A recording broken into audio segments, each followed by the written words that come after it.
Dans le cadre de la coopération entre la République démocratique du Congo et la Tanzanie, le vice-gouverneur de la province du Tanganyika, Kabomo Longo Isidore, a reçu en audience ce lundi 21 octobre 2024 la délégation des consultants internationaux en port, transports fluviaux, ressources en eau, développement d'énergie et d'infrastructures de la firme indienne Wapcos Limited et qu'accompagnait le directeur de la région de Grand Lac de la Société nationale de chemin de fer du Congo ainsi que le président de la FEC au Tanganyika. Le ministre provinciaux de plan et d'infrastructures ont été également conviés à cette rencontre.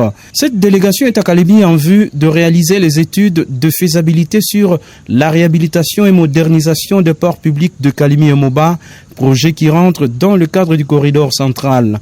Sami Lunga est directeur de la région de Grand Lac de la SNCC. Cette délégation qui nous a été recommandée par l'autorité des ports de la République sœur de la Tanzanie. C'est d'abord une visite du port. Le projet existe toujours pour la réhabilitation du port de Kalemi et du port de Moba en vue d'assurer l'évacuation de toute la production de la province. Pour Jules Moulia, président de la FEC au Tanganyika, la réhabilitation des infrastructures portuaires à Kalemi et à Moba va augmenter le flux de transactions commerciales et contribuer au développement de la province tout entière. Les gros obstacles au trafic, au commerce dans notre province, et pas seulement dans notre province, dans la sous-région, c'est le manque de fluidité de ce trafic.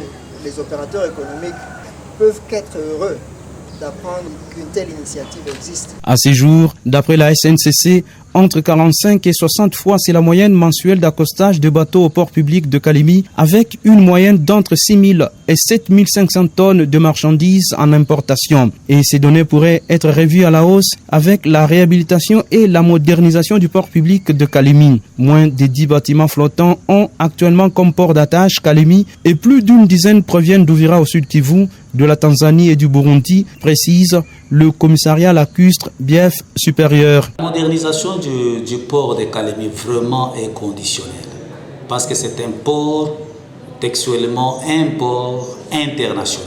Il y a parfois les bateaux font même 4 jours sans décharger parce que devant lui il y a un autre bâtiment, devant lui il y a un bateau qui n'a pas encore terminé de décharger.